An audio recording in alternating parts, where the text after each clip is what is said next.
আসসালামু আলাইকুম। এটিএন বাংলার সংবাদে সবাইকে স্বাগত জানাচ্ছি। ফাতিহা শাফি। শুরুতেই থাকছে বিআরবি কেবলস সংবাদ শিরোনাম।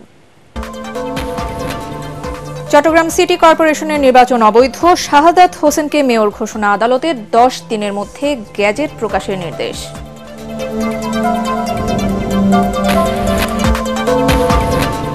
আশুলিয়া ও গাজীপুরে গার্মেন্টস শ্রমিকদের অবরোধে মহাসড়কে 20 কিলোমিটার যানজট, অনুপ্রবেশকারীরা গুজব ছড়াচ্ছে, অভিযোগ শ্রম উপদেষ্টার।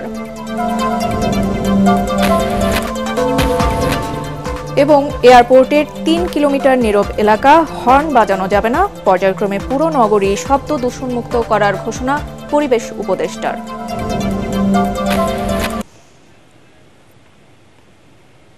শুনছিলেন বিআরবি কেবল সংবাদ শিরোনাম, আর এবারে বিস্তারিত সংবাদ। চট্টগ্রাম সিটি কর্পোরেশনের নির্বাচন অবৈধ ঘোষণা করে ডাক্তার শাহাদাত হোসেনকে মেয়র ঘোষণা করেছেন আদালত।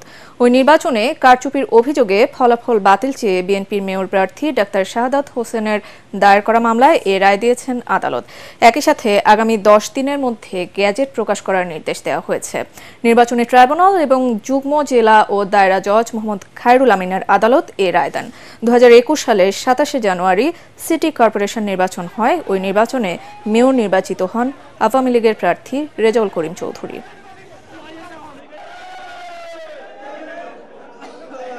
আমার বিরুদ্ধে যে জালিয়াতি করা হয়েছে, আমাকে যে অবৈধভাবে হারানো হয়েছে, সেটা ডিক্লেয়ার করে আমাকে বৈধ মেয়র ডিক্লেয়ার করেছে। আমি এই জন্য আল্লাহ তাআলার কাছে শুকরিয়া আদায় করছি, মহান রব্বুল আলামিনের কাছে, যিনি আজকে এই আইনের শাসন প্রতিষ্ঠা করার লক্ষ্যে আজকে আমি চট্টগ্রাম সিটি কর্পোরেশন মেয়র হিসেবে আজকে ডিক্লেয়ার করেছি। চট্টগ্রামের যে 20 লক্ষ মানুষ সেদিন ভোট দিতে পারেনি, তারাও আজকে খুশি হয়েছে। তারা মনে করেছে যে আইনের শাসন প্রতিষ্ঠা হয়েছে। বকেয়া বেতন ও ক্ষতিপূরণের দাবিতে আজও আশুলিয়া ও গাজীপুরে সড়ক অবরোধ করেছেন পোশাক শ্রমিকরা।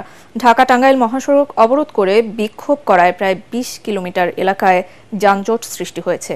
ওদিকে গাজীপুরেও ঢাকা ময়মনসিংহ সড়ক অবরোধ করে রাস্তায় বসে বিক্ষোভ করছে পোশাক শ্রমিকরা। সোমবার গুলিবিদ্ধ হয়ে একজনের মৃত্যু ও 4 জন আহতের ঘটনায় সাভার শিল্পাঞ্চলে থমথমে পরিস্থিতি বিরাজ করছে। প্রতিনিধিদের তথ্যচিত্রে আরও জানাচ্ছেন আসিফুর রহমান সাগর। সাভারের চান্দনা চৌরাস্তা এলাকার একটি পোশাক কারখানার শ্রমিকদের বেতন না দিয়ে কারখানা বন্ধ ঘোষণা করে মালিকপক্ষ। 3 মাসের বকেয়া বেতনের দাবিতে সকাল থেকে শ্রমিকরা কাজ বন্ধ রেখে মহাসড়ক অবরোধ করেন। এদের সাথে আশেপাশের কারখানার শ্রমিকরাও যোগ দেন। সকাল থেকে শ্রমিকরা চান্দনা চৌরাস্তার মোড়ে অবরোধ শুরু করলে ঢাকা টাঙ্গাইল মহাসড়কে 20 কিলোমিটার জুড়ে যানজট সৃষ্টি হয়। পরে কারখানার শ্রমিকরা চান্দনা জয়দেবপুর মহাসড়ক অবরোধ করে। এতে কয়েক কিলোমিটার তীব্র যানজটের সৃষ্টি হয়। বিশৃঙ্খলা এড়াতে বেশ কয়েকটি কারখানায় ছুটি ঘোষণা করে কর্তৃপক্ষ। পরিস্থিতি নিয়ন্ত্রণে মাঠে রয়েছে পুলিশ, র্যাব ও সেনাবাহিনীর সদস্যরা। আশুলিয়া থানার ওসি জানান, বকেয়া বেতনের দাবিতে শ্রমিকরা মহাসড়ক অবরোধ করেছে। পরিস্থিতি নিয়ন্ত্রণে কাজ করছে পুলিশ। 1 মাস একদিন ওই ফ্যাক্টরি বন্ধ ছিল, তাদের টাকা দিচ্ছে না। আবার 29 তারিখে তারা একটা নোটিশ দিয়ে যাচ্ছে যে আরো 3 মাস সময় আছে। এই প্রেক্ষিতে শ্রমিকরা রাস্তা বন্ধ করে বসে আছে। এদিকে গাজীপুরে পোশাক কারখানার শ্রমিকরা ঢাকা ময়মনসিংহ সড়ক অবরোধ করে রেখেছেন। শ্রমিকরা রাস্তায় বসে অবস্থান নেয়, সড়কে চলাচল বন্ধ হয়ে যায়। সোমবার আশুলিয়ায় পুলিশের সাথে শ্রমিকদের সংঘর্ষে গুলিবিদ্ধ হন 5 জন। তাদের মধ্যে কাউসার হোসেন খান নামে এক শ্রমিক মারা যান। এই ঘটনায় থমথমে পরিস্থিতি বিরাজ করছে সাভার ও গাজীপুর শিল্পাঞ্চলে। আসিফুর রহমান সাগর, এটিএন বাংলা। শিল্প এলাকায় শ্রমিকদের মধ্যে গুজব ছড়িয়ে অনুপ্রবেশকারীরা উত্তেজনা সৃষ্টি করছে বলে মন্তব্য করেছেন শ্রম উপদেষ্টা। অপরদিকে আইন শৃঙ্খলা পরিস্থিতির উন্নতি হচ্ছে বলে জানিয়েছেন সরকারের স্বরাষ্ট্র উপদেষ্টা। সচিবালয়ে আইন শৃঙ্খলা বিষয়ক বৈঠক শেষে স্বরাষ্ট্র উপদেষ্টা অবসরপ্রাপ্ত লেফটেন্যান্ট জেনারেল জাহাঙ্গীর আলম চৌধুরী বলেন, এবার দুর্গাপূজা আগের যে কোনো সময়ের চেয়ে নির্বিঘ্নে উদযাপিত হবে। তিনি জানান, দুর্গাপূজার নিরাপত্তায় প্রয়োজনীয় সব পদক্ষেপ নেওয়া হয়েছে। দিনে দিনে আইন শৃঙ্খলা পরিস্থিতির উন্নতি হচ্ছে বলেও জানান স্বরাষ্ট্র উপদেষ্টা। এ সময় শ্রম উপদেষ্টা আসিফ মাহমুদ সজীব ভূঁইয়া বলেন, শিল্প এলাকায় শ্রমিকদের মধ্যে নানা ধরনের গুজব ছড়ানো হচ্ছে, তাদেরকে শনাক্ত করে আইনের আওতায় আনা হচ্ছে বলেও জানান তিনি। যে শ্রমিকরা এসেছেন তারা তো একটা গুজবের ভিত্তিতে আসলে এসেছেন। একটা গুজব ছড়িয়ে এ ধরনের কোনো ঘটনা সেখানে ঘটনা আপনারা জানেন। এই গুজব ছড়িয়ে এই যে মুখোমুখি দাঁড় করিয়ে দেওয়া হলো, এই যে একটা উত্তেজনাকর পরিস্থিতি তৈরি করা হলো, আমাদের সূত্রপাতটার দিকে খেয়াল করতে হবে। সেখানে আইন শৃঙ্খলা বাহিনী বাধ্য হয়েছে এবং আপনারা দেখেছেন যে সংঘর্ষে আইন শৃঙ্খলা বাহিনীরও 13 জন সদস্য মারাত্মকভাবে আহত হয়েছেন, চিকিৎসারত আছেন। শ্রমিক এবং আইন শৃঙ্খলা বাহিনীকে মুখোমুখি দাঁড় করাতে চাই না। প্রত্যেকটা জায়গাতে আপনারা দেখেছেন যেখানেই এতদিন ধরে আন্দোলন সেখানে চলছে, অসন্তোষ আছে, সেখানে আমাদের আইন শৃঙ্খলা বাহিনী মিডিয়েটর হিসেবে কাজ করেছে। গুলিটা এসেছিল শ্রমিকদের ভেতরে অনুপ্রবেশ করা কারো পক্ষ থেকে এবং ইতিমধ্যেই তাদেরকে শনাক্ত করা হয়েছে এবং তাদেরকেও আইনের আওতায় আনার ব্যবস্থা নেওয়া হচ্ছে। আইন শৃঙ্খলা উন্নতি হওয়ার আরো অনেক রয়ে গেছে, যেহেতু আমাদের আইন শৃঙ্খলা পরিস্থিতি যে খুব ভালো আমি বলবো না, বাট স্যাটিসফ্যাক্টরি আমি বলবো। বাট এটারে কিভাবে ভালো করা যায় এই জন্য এখানে আলোচনা করা হয়েছে এবং আমি আশা করব আইন শৃঙ্খলা পরিস্থিতি যতই দিন যাবে আস্তে আস্তে উন্নতির দিকে যাবে। ছাত্র জনতার গণ আন্দোলনকে নস্যাৎ করতেই পোশাক কারখানা ও পার্বত্য চট্টগ্রামে অস্থিরতা সৃষ্টি করা হচ্ছে বলে অভিযোগ করেছেন বিএনপির সিনিয়র যুগ্ম মহাসচিব রুহুল কবির রিজভী। এসব ঘটনার সাথে প্রতিবেশী দেশের ইন্ধন রয়েছে বলেও অভিযোগ করেন তিনি। নয়াপল্টনে আমরা বিএনপি পরিবারের পক্ষ থেকে রিকশা চালকদের হাতে উপহার তুলে দিতে গিয়ে তিনি একথা বলেন। সারা দেশে ইউনিয়ন পরিষদের চেয়ারম্যানদের অপসারণ দাবি করেন তিনি। বিএনপি এ নেতা বলেন, ক্ষমতায় টিকে থাকার জন্য শেখ হাসিনার রাষ্ট্রযন্ত্র ব্যবহার করে আয়নাঘর তৈরি সহ বিরোধী মত দমনে সারা দেশে ভয়াবহ অত্যাচার ও নির্যাতন চালিয়েছিল। যারা গার্মেন্টসের মালিক, যারা শেখ হাসিনার অত্যন্ত সুবিধাভোগী, তাদের গার্মেন্টসের লোকরা এসে অন্যান্য যেগুলো গার্মেন্টস আছে যারা নিরপেক্ষ অথবা বিএনপি সমর্থন যারা মানে গার্মেন্টস সেখানটায় তারা হামলা করছে। এটা তো আমরা তথ্য নিয়ে আপনাদেরকে বলছি। জাতিসংঘ সাধারণ পরিষদের অধিবেশনে অন্তর্বর্তী সরকারের প্রধান উপদেষ্টা ডক্টর ইউনূসের দেয়া ভাষণের প্রশংসা করেছেন ফিলিস্তিনের রাষ্ট্রদূত। সকালে রাষ্ট্রীয় অতিথি ভবন যমুনায় প্রধান উপদেষ্টার সাথে সৌজন্য সাক্ষাৎ করে দেশটির রাষ্ট্রদূত ইউসুফ রামাদান এ প্রশংসা করেন। বৈঠকে ফিলিস্তিন রাষ্ট্রের পক্ষে গাজায় গণহত্যা এবং মধ্যপ্রাচ্যের উত্তেজনা নিয়ে আলোচনা হয়। এ সময় ফিলিস্তিন ও তাদের জনগণের প্রতি বাংলাদেশের পূর্ণ সমর্থনের কথা পুনরায় ব্যক্ত করেন ডক্টর ইউনূস। তিনি আশা করেন ফিলিস্তিনিরা তাদের কাঙ্ক্ষিত স্বাধীন রাষ্ট্র পাবে। এ সময় আরও 2 শতাধিক ফিলিস্তিনি শিক্ষার্থী বাংলাদেশে উচ্চশিক্ষা নেওয়ার জন্য অপেক্ষা করছে বলে জানান রাষ্ট্রদূত। নির্বাচন কমিশন ও স্বরাষ্ট্র মন্ত্রণালয়ের সাবেক সচিব মোহাম্মদ জাহাঙ্গীর আলমকে গ্রেপ্তার করেছে ঢাকা মহানগর গোয়েন্দা পুলিশ ডিবি। রাজধানীর গুলশান এলাকা থেকে তাকে গ্রেপ্তার করা হয়। এর আগে গত 14 আগস্ট স্বরাষ্ট্র মন্ত্রণালয়ের জননিরাপত্তা বিভাগের এই সচিবকে বাধ্যতামূলক অবসরে পাঠায় সরকার। জাহাঙ্গীর আলম চলতি বছরের 7 জানুয়ারি অনুষ্ঠিত বিতর্কিত সংসদ নির্বাচনের সময় নির্বাচন কমিশন সচিবের দায়িত্ব পালন করেছিলেন।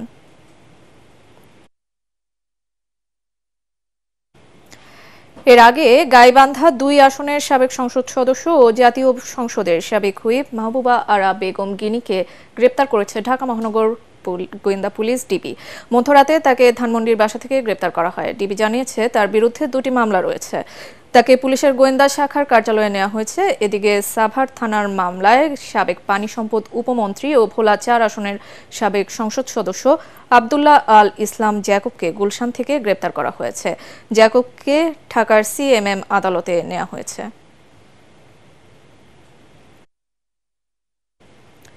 সেনাবাহিনীর পর এবার নৌ ও বিমান বাহিনীর কমিশনপ্রাপ্ত কর্মকর্তাদের নির্বাহী ম্যাজিস্ট্রেটের ক্ষমতা দেওয়া হয়েছে। জনপ্রশাসন মন্ত্রণালয়ের প্রজ্ঞাপন সংশোধন করে এই ক্ষমতা দেওয়া হয়েছে। এর ফলে সশস্ত্র বাহিনীর কমিশনপ্রাপ্ত সব কর্মকর্তাই নির্বাহী ম্যাজিস্ট্রেটের ক্ষমতা পেলেন। এর আগে 17 সেপ্টেম্বর সেনাবাহিনীর কমিশনপ্রাপ্ত কর্মকর্তাদের নির্বাহী ম্যাজিস্ট্রেটের ক্ষমতা দিয়ে প্রজ্ঞাপন জারি করেছিল জনপ্রশাসন মন্ত্রণালয়। সেনাবাহিনীর ক্যাপ্টেন ও এর ওপরের পদমর্যাদার কর্মকর্তাদের এই ক্ষমতা দেওয়া হয়েছিল। সাংবাদিক দম্পতি সাগর রুনি হত্যা মামলার আইনজীবী নিয়োগের শুনানি শেষ হয়েছে। ঢাকা মেট্রোপলিটন ম্যাজিস্ট্রেট মাহবুবুল হকের আদালতে উপস্থিত হয়ে রুনির ভাই নওশের রোমান সুপ্রিম কোর্টের আইনজীবী শিশির মনিরকে নিয়োগের আবেদন করেন। শুনানি শেষে এই বিষয়ে পরে আদেশের জন্য অপেক্ষমান রেখেছে আদালত। এর আগে বিগত সরকারের আমলে মামলা অগ্রগতি না হওয়ায় নতুন আইনজীবী নিয়োগের আবেদন করা হয়েছিল। রুনির ভাই রোমানের দাবি, বিগত সরকারের আন্তরিকতার অভাবেই মামলাটি আলোর মুখ দেখেনি। একটি বিশেষ মহলের স্বার্থ হাসিলের জন্য তদন্তকারী সংস্থা র্যাব তদন্তের নামে সময় ক্ষেপণ করেছে বলেও দাবি করেন তিনি। উচ্চ আদালতে একটা রায় দিয়েছে, পূর্ব যে তদন্তকারী সংস্থা র্যাব তাদেরকে পরিবর্তন করে আপনার স্বরাষ্ট্র মন্ত্রণালয়ের অধীনে একটা উচ্চ ক্ষমতা সম্পন্ন টাস্কফোর্সের গঠন করতে বলা হয়েছে, যার 6 মাসের মধ্যে প্রতিবেদন দেবে। সো এটাতে আসলে আমরা কিছুটা আশাবাদী হচ্ছি, কারণ এই সরকারের তৎপরতা আছে, এটা তারা মনে হচ্ছে আন্তরিক এই মামলার সুষ্ঠু তদন্তের মাধ্যমে এটার বিচার সম্পন্ন করার ব্যাপারে। সড়কে শৃঙ্খলা ফেরানো ছাড়া শব্দ দূষণ কমানো সম্ভব না বলে জানিয়েছেন বন ও পরিবেশ উপদেষ্টা সৈয়দা রিজওয়ানা হাসান। সকালে রাজধানীর হযরত শাহজালাল আন্তর্জাতিক বিমানবন্দরের 3 কিলোমিটার নীরব এলাকা ঘোষণার উদ্বোধন শেষে এ কথা বলেন তিনি। এ সময় পর্যায়ক্রমে দেশের সকল বিমানবন্দর নীরব এলাকা ঘোষণা করা হবে বলে জানান বেসরকারি বিমান চলাচল কর্তৃপক্ষ বেবিজক চেয়ারম্যান তরিক ইসলামের রিপোর্ট। রাজধানী ঢাকার শব্দ দূষণ কমাতে হযরত শাহজালাল আন্তর্জাতিক বিমানবন্দরের 3 কিলোমিটার নীরব এলাকা ঘোষণা করেন বন ও পরিবেশ উপদেষ্টা সৈয়দা রিজওয়ানা হাসান। প্রাথমিকভাবে উত্তরার স্কলাস্টিকা স্কুল থেকে লা মেরিডিয়ান পর্যন্ত ঘোষণা করা হয় নীরব এলাকা, যা পরবর্তীতে রাজধানীর গুরুত্বপূর্ণ সড়ক ও সারা দেশে ঘোষণা করা হবে বলে জানান উপদেষ্টা। এ সময় উপদেষ্টা জানান, গাড়ির গতি কমানোর মাধ্যমে শব্দ দূষণ নিয়ন্ত্রণ সম্ভব। আমাদের চালক ভাইয়েরা প্রায় সময়ই বলেন যে গাড়ির সামনে মানুষ এসে পড়ে, গাড়ির সামনে রিক্সা এসে পড়ে, সেজন্য আমাদেরকে হর্ন দিতে হয়। এই সমস্যারও একটা সমাধান আছে। আমরা যদি আমাদের গাড়ির গতিটা নিয়ন্ত্রণে রাখি, তাহলে আর আমাদেরকে এই হর্নটা দিতে হবে না। এ সময় বেবিচক চেয়ারম্যান জানান, পর্যায়ক্রমে সকল বিমানবন্দর নীরব এলাকা ঘোষণা করা হবে। বাংলাদেশের সকল বিমানবন্দরে যথাযথ কর্তৃপক্ষের সাথে সমন্বয় করে আমরা নীরব এলাকা কর্মসূচি গ্রহণ করব অতি শীঘ্র এবং বাস্তবায়ন করব, যাতে শুধু দেশেই নয় আন্তর্জাতিক পরিমণ্ডলকে সবাইকে একটা ভালো অভিজ্ঞতা দিতে পারি।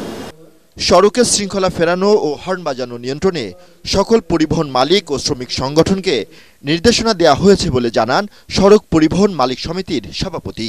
আমরা প্রত্যেকটা টার্মিনালে আমাদের মালিক সমিতি, শ্রমিক কমিটিদেরকে ঘোষণা দিয়েছে যে আমাদের শ্রমিক ভাইদেরকেও হর্ন যেন না বাজে। এর মধ্যে আজ থেকে আমরা আস্তে আস্তে ঢাকা সিটি আমাদের হর্ন বাজানো সম্পূর্ণভাবে নিষিদ্ধ করা হবে। যদিও নীরব এলাকা ঘোষণার প্রভাব খুব একটা নেই সড়কে, উদ্বোধনের কিছুক্ষণ পরে বিমানবন্দরের সামনেই হর্ন বাজিয়ে চলছে বিভিন্ন ধরনের যানবাহন। তরিক ইসলাম, এটিএন বাংলা, ঢাকা। আন্তর্জাতিক প্রবীণ দিবস আজ। দিবসটির এবারের প্রতিপাদ্য মর্যাদাপূর্ণ বার্ধক্য, বিশ্বব্যাপী প্রবীণ পরিচর্যা ও সহায়তা ব্যবস্থা শক্তিশালীকরণ। জাতিসংঘের সাধারণ পরিষদের উদ্যোগে সারা বিশ্বের মতো বাংলাদেশেও 1991 সাল থেকে যথাযোগ্য মর্যাদায় দিবসটি পালিত হয়ে আসছে। প্রবীণ দিবস উপলক্ষে রাষ্ট্রপতি মোহাম্মদ শাহাবুদ্দিন ও প্রধান উপদেষ্টা ডক্টর মোহাম্মদ ইউনুস বাণী দিয়েছেন। রাষ্ট্রপতি তার বাণীতে বলেন, সভ্যতার অগ্রযাত্রায় প্রবীণদের অবদান অনস্বীকার্য। ক্রমবর্ধমান প্রবীণ জনগোষ্ঠীর জন্য একটি শক্তিশালী যত্ন ও পরিচর্যা কাঠামো গড়ে তোলার প্রয়োজনীয়তার কথা জানান রাষ্ট্রপতি।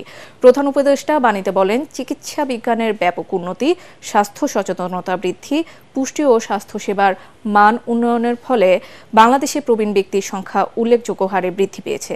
প্রবীণদের সামাজিক নিরাপত্তা বিধানের প্রতি গুরুত্ব আরোপ করেন সরকার প্রধান। দিবসটি উদযাপনে সমাজসেবা অধিদপ্তর বিভিন্ন কর্মসূচি গ্রহণ করেছে। কর্মসূচির মধ্যে রয়েছে র্যালি ও আলোচনা সভা। জাতীয় পত্রিকাগুলোতে বিশেষ ক্রোড়পত্র প্রকাশ করা হয়।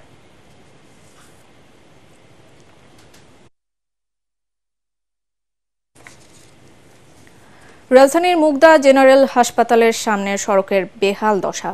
ভাঙা এ রাস্তায় প্রায় প্রতিদিনই ঘটছে দুর্ঘটনা। সামান্য বৃষ্টিতে জমে হাঁটু পানি।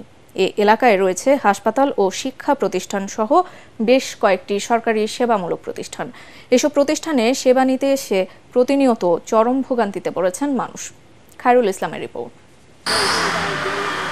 চরম ভোগান্তি নিয়েই দিনের পর দিন ভাঙায় সড়ক দিয়ে যাতায়াত করছে মুগদা এলাকার বাসিন্দারা। হরহামেশা এ রাস্তায় ঘটছে দুর্ঘটনা, তারপরেও টনক নড়ছে না কর্তৃপক্ষের। সামান্য বৃষ্টি হলেই ভোগান্তি বেড়ে যায় কয়েক গুণ। একাধিকবার কর্তৃপক্ষের শরণাপন্ন হয়েও কোনো প্রতিকার পাননি এলাকাবাসী। 24 ঘন্টায় পানি থাকে, এটা শুধু বৃষ্টি নাই, এছাড়া অন্যান্য দিনও অনবরতভাবেই পানি থাকে। এখানকার রাস্তা সম্পূর্ণ ভাঙ্গা, আমাদের আইডিয়াল স্কুলের ছেলেমেয়েরা যাওয়া আসা খুবই কষ্ট। তবে বেহাল এই রাস্তার কারণে সবচেয়ে বেশি বিপাকে পড়েন মুগদা হাসপাতালে চিকিৎসা নিতে আসা রোগীরা। 500 শয্যা বিশিষ্ট হাসপাতাল, যেখানে প্রতিদিন 1000-এর উপরে রোগী যাতায়াত করে, সারা বছর থাকে। এই পানি নিষ্কাশন হওয়ার কোনো রাস্তা নাই। পূর্বাঞ্চলের যে রোগী আছে তাদেরকে নিয়ে যেতে অত্যন্ত কষ্টকর অবস্থা হয়, এবং সারা মহল্লার ভিতরে যেই রাস্তাটা টোটালটাই ভাঙচুর। বৃষ্টির পানি জমে থাকায় এই সড়ক দিয়ে যাতায়াতকারী শিক্ষার্থীদের পড়তে হয় চরম ভোগান্তিতে। অটোরিকশা ম্যানহোলের মধ্যে পড়ে আছে, অনেক বাচ্চা পানির মধ্যে ডুবে থাকে, জামা কাপড় ভিজা যায়, অনেকে ঠান্ডা লাগে। এর জন্য আমাদের স্কুলের খুবই অল্প সংখ্যক স্টুডেন্ট আসে। নিচু থাকার কারণে বা ড্রেনেজ ব্যবস্থা সুন্দর না থাকার কারণে শিক্ষা কার্যক্রমে দারুণভাবে সমস্যার সম্মুখীন হচ্ছে। আমরা চাই অতি সত্বর এই জায়গায় রাস্তাটার একটা সুষ্ঠু এবং পার্মানেন্ট সলিউশন। এদিকে আগামী 1 মাসের মধ্যেই সড়কটি সংস্কার করার কথা জানিয়েছে ঢাকা দক্ষিণ সিটি কর্পোরেশন। এই সপ্তাহের মধ্যে দরপত্র আহ্বান করব এবং দ্রুত কাজটি আরম্ভ করার জন্য আমরা ব্যবস্থা নিচ্ছি। পানি নিষ্কাশন হবে, রাস্তা হবে, ড্রেন হবে, ফুটপাত হবে। এই জনদুর্ভোগ লাঘবে দ্রুত ব্যবস্থা নেবে কর্তৃপক্ষ, এমনটাই প্রত্যাশা মুগদাবাসীর। মুগদা হাসপাতাল ও আইডিয়াল স্কুল অ্যান্ড কলেজ সহ এই সড়কটির দুপাশে মোট 8টি সরকারি সেবামূলক প্রতিষ্ঠান রয়েছেন। আর এসব সেবামূলক প্রতিষ্ঠানে প্রতিদিন সেবা নিতে হাজির হন হাজার হাজার মানুষ। তারা সেবা নিতে এসে পড়েন চরম বিপাকে শুধুমাত্র এই ভাঙা সড়ক ও জলাবদ্ধতার কারণে। তাই এ সমস্যা থেকে মুক্তি পেতে দ্রুত সড়কটি সংস্কার করার দাবি জানান এলাকাবাসী। খায়রুল ইসলাম, এটিএন বাংলা, ঢাকা। ঢাকাসহ সারা দেশে বাংলাদেশ সশস্ত্র বাহিনী বোর্ড BASPর 30টি মেডিকেল ডিসপেন্সারির উদ্বোধন করেছেন সেনাপ্রধান জেনারেল ওয়াকারুজ্জামান। রাজধানীর ইসিবি চত্বরে ঢাকা জেলার জন্য স্থাপিত মেডিকেল ডিসপেন্সারিতে উপস্থিত থেকে ভিডিও কনফারেন্সের মাধ্যমে বিভিন্ন জেলায় 30টি মেডিকেল ডিসপেন্সারি উদ্বোধন করেন তিনি। এরপর তিনি সশস্ত্র বাহিনীর অবসরপ্রাপ্ত সদস্য ও তাদের পরিবারের সাথে মতবিনিময় করে তাদের সুবিধা অসুবিধার কথা শুনে প্রয়োজনীয় ব্যবস্থা নেওয়ার আশ্বাস দেন। সশস্ত্র বাহিনী বোর্ড কর্তৃক সেনা, নৌ ও বিমান বাহিনী এবং সেনা কল্যাণ সংস্থার অর্থায়নে আগের 31টি সহ দেশের 61টি জেলায় মেডিকেল ডিসপেন্সারি চালু হলো।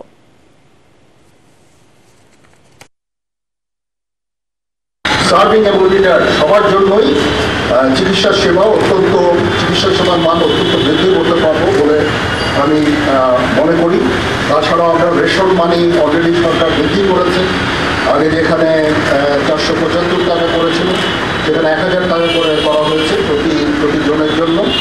তো এভাবে আমরা যারা অবসরপ্রাপ্ত আছেন এবং সার্ভিস সবার জন্যই আমরা বিভিন্ন কল্যাণমূলক কাজ আমরা করে যাচ্ছি। নভেম্বর থেকে সব জায়গায় পাটের ব্যাগ ও বস্তার ব্যবহার নিশ্চিত করা হবে বলে জানিয়েছেন পাট ও বস্ত্র উপদেষ্টা অবসরপ্রাপ্ত ব্রিগেডিয়ার জেনারেল সাখাওয়াত হোসেন। তিনি বলেন, পাটের ব্যাগের ব্যবহার বাড়াতে ভোক্তার কাছে তা জনপ্রিয় করে তুলতে হবে। রাজধানীর গুলশানে একটি সুপার শপে পলিথিনের পরিবর্তে পাটের ব্যাগ ব্যবহার কার্যক্রম উদ্বোধন করে তিনি এসব কথা বলেন। উপদেষ্টা জানান, সুয়ারেজ লাইন পরিষ্কার করতে গিয়ে দেখা গেছে শুধু পলিথিনের ব্যাগ। শহরে জলাবদ্ধতার প্রধান কারণ এসব ব্যাগ। তিনি আরও বলেন, পাটের ব্যাগের ব্যবহার বাড়লে প্রান্তিক কৃষক লাভবান হবে।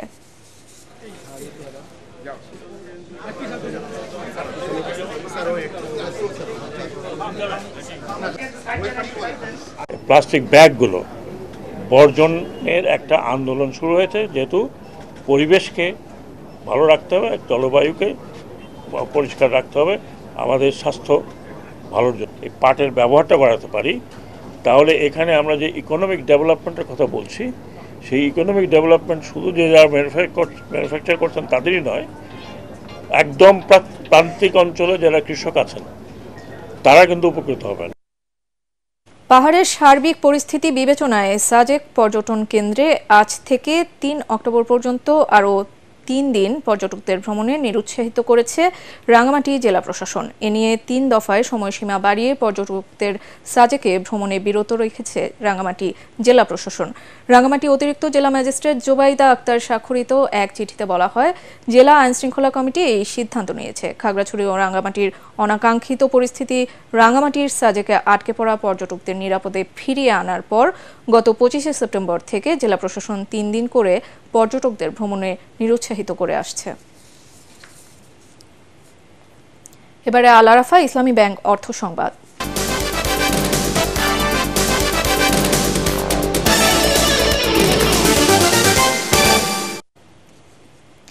সুনামগঞ্জের তাহিরপুরের বিকি বিল অপরূপ সৌন্দর্যের লীলাভূমি। পাহাড় ঘেরা এই বিলের লাল শাপলা দেখতে প্রতিদিনই ভিড় করেন পর্যটকরা। সাধারণত অগস্ট থেকে নভেম্বর এই 4 মাস লাল শাপলার সৌন্দর্যের দেখা মেলে, যা সৃষ্টি করেছে স্থানীয় পর্যটনের নতুন সম্ভাবনা। প্রতিনিধি পঙ্কজদের রিপোর্ট জানাচ্ছেন ফারহিন ইসলাম টুম্পা।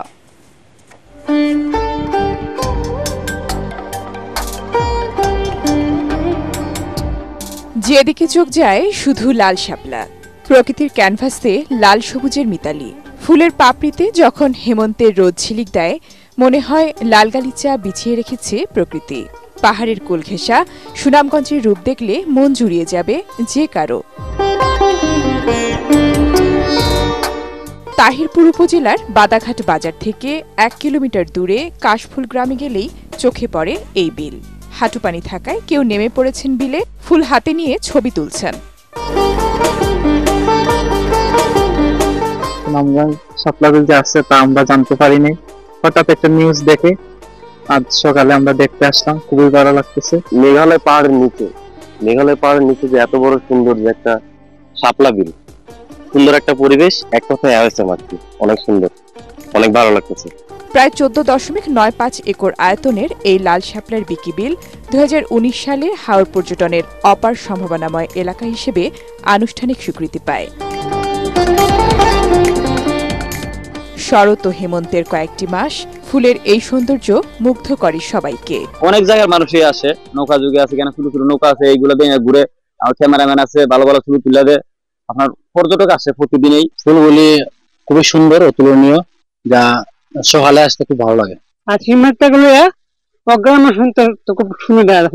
যোগাযোগ সহজ হলে বিকি বিল সহ পাহাড় ঘেরা সীমান্তের প্রাকৃতিক সৌন্দর্যের এই লীলাভূমিতে বাড়বে পর্যটক, সৃষ্টি হবে কর্মসংস্থান, এমনটাই প্রত্যাশা এলাকাবাসীর। Bureau report, ATN Bangla.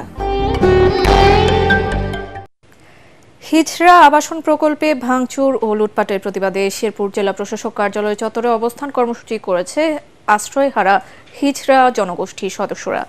জেলার সদর উপজেলার আন্ধারিয়া সুতির পাড় স্বপ্নের ঠিকানায় গত 4 সেপ্টেম্বর সন্ত্রাসীরা হামলা চালিয়ে লুটপাট করে। শেরপুর জেলা হিজড়া কল্যাণ সংস্থা এই অবস্থান কর্মসূচির আয়োজন করে।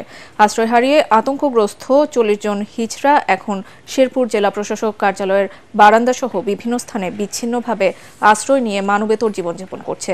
অবস্থান কর্মসূচি থেকে হিজড়ারা তাদের আবাসনে নির্বিঘ্নে ফিরে যাওয়া সহ হামলার ঘটনায় জড়িতদের দ্রুত গ্রেপ্তার ও বিচারের দাবি জানায়।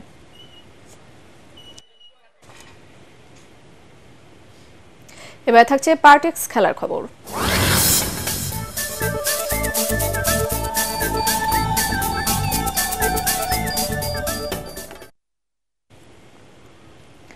কানপুর টেস্টে বাংলাদেশকে 7 উইকেটে হারিয়ে হোয়াইট ওয়াশ করেছে ভারত। মাত্র 95 রানের জয়ের লক্ষ্যে খেলতে নেমে দলের 18 রানে রোহিত শর্মার উইকেট হারায় স্বাগতিক দল।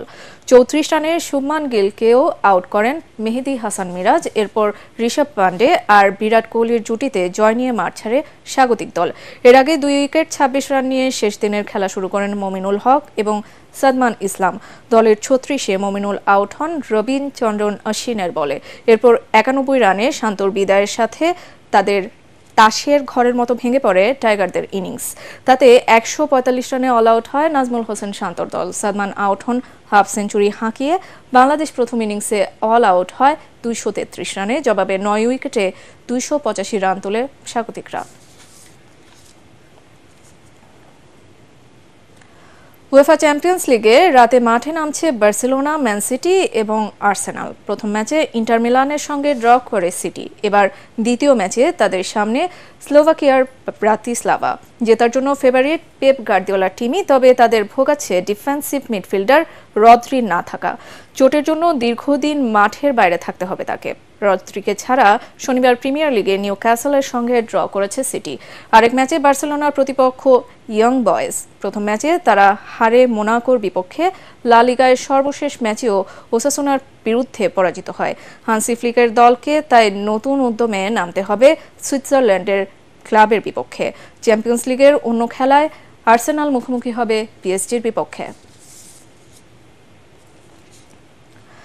দেশের সবচেয়ে বড় স্কোয়াশ টুর্নামেন্ট ইস্পাহানি চতুর্থ বাংলাদেশ ওপেন স্কোয়াশ টুর্নামেন্টের উদ্বোধন হলো আজ সকালে রাজধানীর আর্মি স্কোয়াশ ও টেনিস কমপ্লেক্সে। প্রতিযোগিতার উদ্বোধন করেন স্পন্সর প্রতিষ্ঠান ইস্পাহানি গ্রুপের মহাব্যবস্থাপক ওমর হান্নান ও পরিচালক ইমাদ ইস্পাহানি।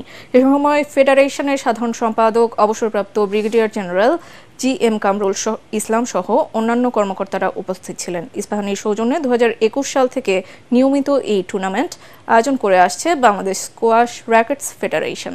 4 দিনের এই প্রতিযোগিতায় পুরুষ ও নারী বিভাগে দেশ বিদেশের খেলোয়াড়রা অংশ নিচ্ছেন। প্রতিযোগিতায় ফাইনাল ও সেমিফাইনাল ম্যাচ ATN বাংলায় সরাসরি সম্প্রচার করবে। সংবাদ শেষ করছি, তার আগে বিআরবি কেবল সংবাদ শিরোনামগুলো আরও একবার। চট্টগ্রাম সিটি কর্পোরেশনের নির্বাচন অবৈধ, শাহাদাত হোসেনকে মেয়র ঘোষণা, আদালতের 10 দিনের মধ্যে গ্যাজেট প্রকাশের নির্দেশ।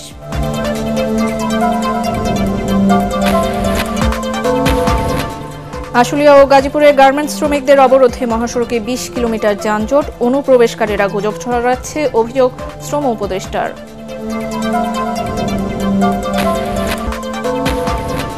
এবং এয়ারপোর্টের 3 কিলোমিটার নীরব এলাকা, হর্ন বাজানো যাবে না, পর্যায়ক্রমে পুরো নগরী শব্দ দূষণমুক্ত করার ঘোষণা পরিবেশ উপদেষ্টার। আর এই ছিল এখনকার মতো, রইল পরবর্তী সংবাদ দেখার আমন্ত্রণ। ATN বাংলা সংবাদ ইউটিউবে দেখতে ব্রাউজ করুন youtube.com/ATN Bangla News। ধন্যবাদ।